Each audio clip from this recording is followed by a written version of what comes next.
There are millions of spaces in your mind which are magical in nature. In our brain, there are millions of cannabinoid receptors. Consciously producing these experiences from within, your mind opens up to various possibilities.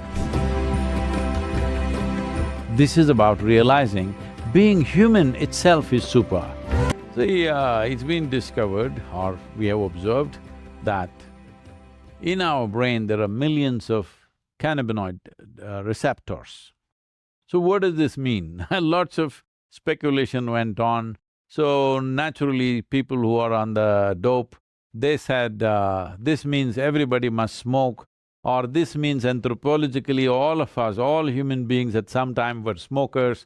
Then they came up with this, that these cannabinoid receptors are there because the body is supposed to produce this. The brain carries millions of receptors and the body is supposed to produce the endocannabinoids. So, this production, it can be either on or off depending upon how you have kept yourself. That within yourself you can generate a chemistry which keeps you always blissful. But the most important aspect of it is, when it comes from outside, it keeps you… maybe it makes you blissful for a brief amount of time, but it makes you unaware. When it comes from within, it keeps you blissful and makes you super aware, which is the important thing. So this is not about trying to become some kind of a superhuman being. This is about realizing being human itself is super.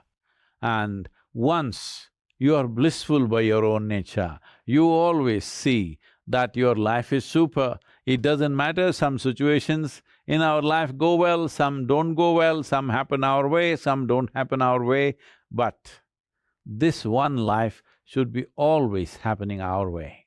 Sadhguru, John Sviokla, lovely to be with you. I love your work. In a somewhat related vein, what do you think of the role of psychedelics in terms of, showing things that you normally don't see in normal life? Are they detrimental for the reasons you just said, or useful on a path? See, the nature of human mind is such, let's look at it this way, it's a building of million rooms. Most people who live normal life may explore 5, 10 of those rooms, that's all. The million rooms are just there, unused. So once in a way, if you forcefully enter those rooms by using a chemical or something else, sometimes it can happen because of injury, sometimes it can happen because of shock, that people enter other spaces of their minds, which they can't believe it is their mind because it looks like a whole new world. It is just like if you had, let's say, if you did not have eyes to see, if you open your eyes, suddenly it's a whole new world. So just like that, if you open your eyes to certain things, it looks like a whole new world. No, it's the same good old world, but it has so many dimensions, and human mind, in its evolutionary process, have gathered so many rooms to it that most of the rooms are not explored. So what is the purpose of this? The purpose of this is this: if our focus is only on our survival process, if we are constantly activating our survival instinct, then the number of rooms that you explore in your mind will become very limited. If our focus and our attitude is not about survival, because survival essentially means we want to build a wall of protection around ourselves. Well, you see all the creatures are always trying to create boundaries. That comes from our evolutionary memory that we want to survive, and surviving is a very important process. If we don't survive, then what next? There's nothing else. So we must survive. But is it necessary that your survival instinct is always on? If you are a wild creature, yes, it must be always on. But we evolved to this point where our cerebral cortex opened up, blossomed into this possibility, where once you've become a human being, your survival doesn't fulfill you anymore. In the sense, For example, for all the other creatures, if their stomach becomes full, their life is settled. But for a human being, if stomach is empty, there's only one problem. If stomach becomes full, there are 100 problems. This is the nature of a human being.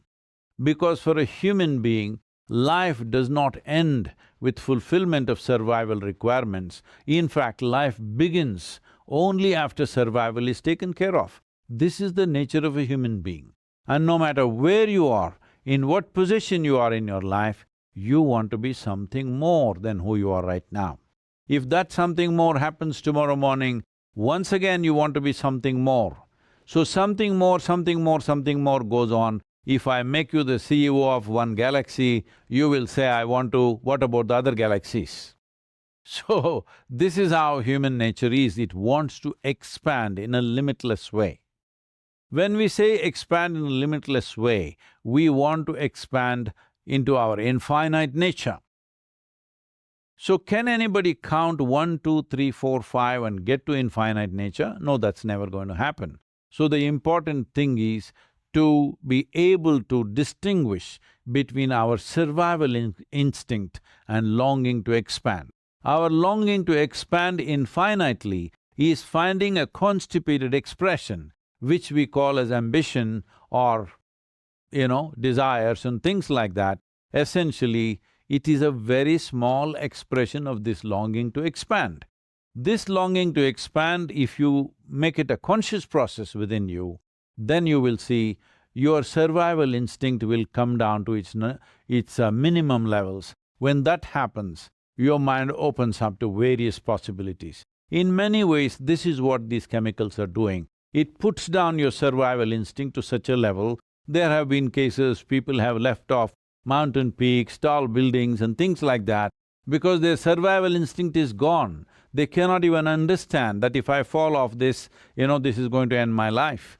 So because survival instinct has come down forcefully, not consciously. So consciously producing these experiences from within and forcefully doing it from outside, these are two different things. Here and there, somebody might have felt that because something opened up, they benefited from that, but you look at the larger consequence of such experiences, most of the time it's left people either frustrated or disturbed or imbalanced. Very, very few people can really claim they have benefited from that.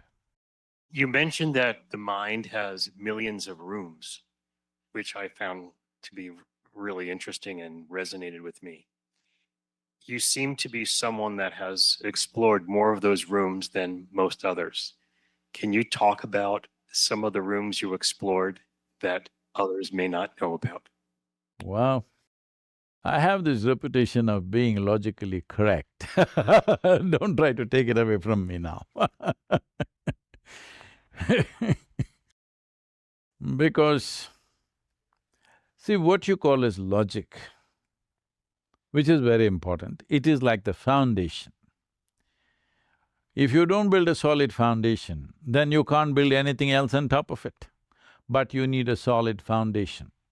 This is what is wrong with a whole lot of people who think they are into mysticism or occult or spirituality, that they don't have a solid logical foundation, they become hallucinatory. And if you believe hallucination is an exploration, no, it is not. Hallucination is your attempt to cross the line of sanity, and you may succeed, that is the whole problem. So, logic is the foundation, but we cannot live in the foundations. Well, of course, in United States, if you live in the foundation, it's called basement, but in the rest of the world, it's called a dungeon. So you can't live in the foundations, you have to build a superstructure.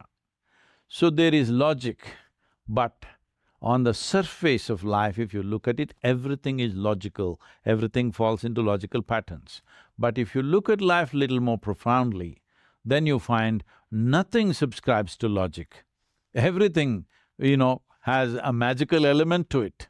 I'm using logic, magic as a thing. Let's say anything that's not logical is magical. If something happens here which you cannot logically figure, generally you would think it's magical. So there are millions of spaces in your mind which are magical in nature.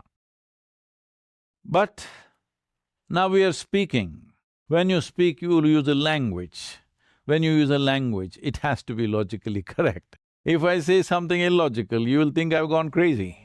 So I will not take that risk right now. You come if you want to explore, we can set you up on something.